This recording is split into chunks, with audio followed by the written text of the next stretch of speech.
Wayitanitti kennan kashfu shubuhaati. An kashfu shubuhaat gara urii ziyaara dhaga'ee kan na mudate amiira ta'eemi.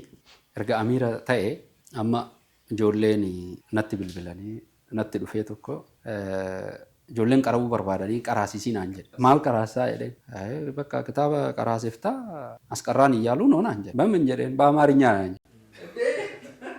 እኔ አማርኛ አላውቅም። አይ በቃ ከነሱ ጋር ተነጋግረን እንጂ ሰንቦደን ደሜ አም itti gaafatamummaa kana na cinqi qaraasisuu caala sila yoo dide akkam godhu yaadni jedhu kun natti dhufe hayyeeshi jedhe waami jedhe sadin dhufanii in ta'anii daawaa mirri jira wal barsiis wal na barsiisan ijoolleedha bakka qaraatii isin haa jalqabu kunoo isaa isin jalqabaa jedhe garuu maal qara'uu barbaaddanii jedhe jennaan kitaaba kana qaraanan anjaanii natti as kennan wayitanitti kennan kashfu shubuhaati jedha. An kashfu shubuhaat gara urii ziyaara dhaga'ee